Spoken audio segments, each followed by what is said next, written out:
With American credibility on the line, let's bring in MS Now Pentagon reporter Priya Sridhar, our national security reporter David Rode, and MS Now military analyst, former commanding general of the U.S. Army in Europe, Mark Hertling. General Hertling, let's start with you and this Saudi nuclear deal reportedly in the works. Trump is rewarding one theocratic dictatorship with a nuclear program right after he started a war with a rival theocratic dictatorship to block the very same type of program. Does this make any sense to you? It makes no sense to me, Alicia. It's short-term transaction for a long-term disaster. We're talking about not something that will create any kind of element of peace in the Middle East or potential for better engagements between countries in the region. This is only going to create more dynamics of hatred. We're talking about the Sunni-Shia divide. Saudi Arabia is a Sunni country. Iran is a Shia country. That is one of the reasons they don't like each other, and they continue fighting with each other. Yemen is the same way. They're split right down the middle. So this is going to cause increasing problems in the region, and I believe it's going to cause a lot of other nations to say, hey, we need some of those nuclear weapons too. It certainly isn't going to degrade any capability. It's going to give the Saudi prince, MBS, exactly what he's been asking for about the last 10 years from the American presidents. And unfortunately, Trump, because of transaction and probably because of a little bit of money, is going to make this deal. David, part of Trump's whole argument on Iran is they have so much oil, they don't need nuclear energy. Here's what he said over a year ago on NBC.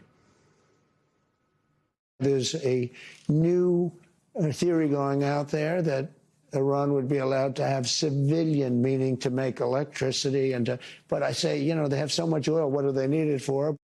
Why doesn't that same argument apply to Saudi Arabia? It does apply to Saudi Arabia, and this is just sort of a mind-bogglingly bad deal that sets a very strange precedent. So there is a country in the Middle East that has a nuclear power program. Mm-hmm. That's the United Arab Emirates, and they have been one of our closest allies throughout this war. What they don't have the ability to do is to enrich uranium. The danger about a nuclear bomb is when a country can enrich the uranium to a very high level and then use it to make a bomb. What the program in the United Arab Emirates has is that the enriched uranium comes in from other countries, from Russia, from the United States. Saudi Arabia, if it really wants a nuclear program, can have the exact same kind of situation, but they're getting more. They are getting the ability to enrich uranium, and there's also limits on the inspections of the Saudi facilities, which is shocking. Why? Because of what you mentioned, and I would just say it's transactional, because the Saudis helped Jared Kushner, the president's son-in-law, buy Activision. $2 billion, I believe, is the right number that the Saudi sovereign wealth fund put into that, and it's purely transactional. It reeks of corruption. And this deal is just completely unnecessary and at the worst possible time. Well, and the point you raise about inspections is likely to be a sticking point in Congress. Unfortunately, they don't have the numbers to actually hold this up. Even the Republicans in Congress, you saw this yesterday with Pete Hegseth's testimony, the basic incompetence in how they're waging this war, the Pentagon's somehow running out of money because they don't have enough funds, they're running out of interceptors. It's just that even Republicans in Congress are going to push back on this deal. Why put this much faith in MBS? I don't, because he, welcomed the president with an amazing ceremony when he went there. I think, and bluntly, I think it's because of business deals.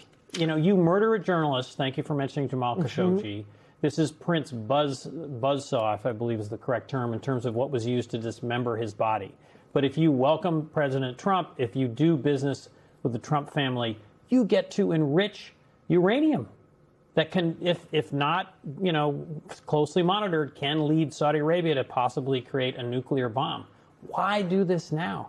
Why Saudi Arabia? And just lastly, Saudi Arabia hasn't even been as good an ally in this war. When the U.S. they started Project Freedom, all these planes were going to protect the ships. Saudi Arabia closed its airspace and ended that pivotal moment in the war when the U.S.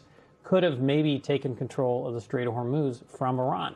Why now? Why this deal? Why now? I think that is the question on everyone's mind. In fact, yesterday, Defense Secretary Pete Hegseth was on the Hill requesting roughly $87 billion in funding to continue fighting this war. I want everyone to take a listen to this moment between Hegseth and Senator Jon Ossoff.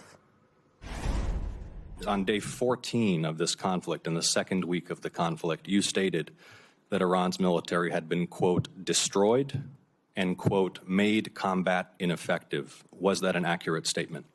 Yes or no? Iran's ability to challenge the United States of America at the level at which we're capable of. That's not what I asked you, Mr. Secretary. You said on day 14, Iran's military had been, quote, destroyed and, quote, made combat ineffective. Yes or no? Was that an accurate statement? What the American military has done to the question? Iranian military is a historic military Will you defeat, answer the and question? General Hertling, you write in The Bulwark that, quote, swagger isn't a strategy. You draw parallels to the Iraq War. Has the U.S. not applied lessons from that experience? Alicia, it is beyond my guess how we can't look at past conflicts and say we shouldn't do these kind of things again. You know, if you look at the beginning of the Iraq War, we had a Secretary of Defense that basically said in Secretary Rumsfeld, they're going to welcome us with open arms and we're going to be out of there in a few weeks. He was continued to be questioned about that. And in fact, at a certain point, he changed his tune and at one point even sort of apologized. Hegseth just wants to hang on to the swagger. He wants to have the testosterone-laden commentary that doesn't make any sense, and it happens repeatedly.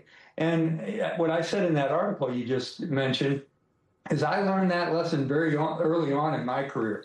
When you say something about your enemy in terms of saying you're going to destroy them or obliterate them, and it doesn't come true, you're meant to look like a fool. You should learn from those lessons. And I think Senator Ossoff's questioning of him yesterday, as well as Senator Peters when he followed up on it, it was magnificent in terms of putting him on the spot and basically saying, you don't have a strategy, but you sure have a lot of bluster, and that's not what wins wars.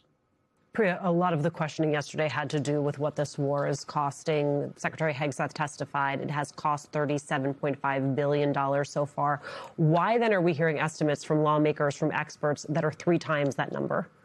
Yeah, that's right, Alicia. Well, $37.5 billion is what Secretary Hegseth has projected the United States would need to carry on this war until the end of the fiscal year, which is September 30th. But that's based on the previous 5 months of this conflict, which at some points maintained brief ceasefire periods and isn't really accounting for the fact that we've had 11 consecutive nights now of CENTCOM-sponsored airstrikes inside of Iran. And for all intents and purposes, it appears as though both sides are escalating the violence, not heading towards another sort of ceasefire. And really the discrepancy that we're seeing between the numbers that Secretary Hegseth is saying and what other lawmakers and analysts are projecting is he's only accounting really right now for what we're calling the tip of the iceberg. That's direct costs of munitions, military pay, and operations. That's not accounting for things like having to replenish our stockpile that has been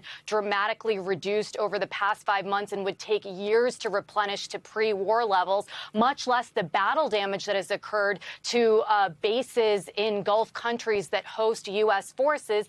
And also, I think about the long-term costs of the 50,000 or so U.S. service members who have been deployed on Operation Epic Fury. About 35% of them, by the way, are projected to file disability benefits through Veterans Affairs, which they're entitled to and would be on for the rest of their lives. So 3 times that cost is actually kind of a conservative estimate. But of course, we're seeing Secretary Hegseth maintain that it is only going to cost $37.5 billion. General, $37.5 billion. Does that sound realistic to you? Not at all. Not at all, Alicia. That is way undercutting for exactly the reasons that were just mentioned. You know, we're talking about operations and maintenance funds. That came up, O&M funds. The secretary said multiple times yesterday how because we're expanding the war, we're going to need more O&M, we're going to need more training, we're going to need to build the industrial base. Okay, well, tell us what that money's going to. How much is going to each? He tried to kind of give a hand wave on each one of those areas, but in listening to the testimony, truthfully, you know, I would question, and I'm skeptical of every single figure he gave yesterday. Not because I have Trump derangement syndrome, as he accused Senator Peters of, but because I know how these things work and how much it costs when you go to war, especially in a war where we're seeing the kinds of battle damage assessment, ruination of bases, allies that are asking for more, high dollar value weapon systems that are being destroyed.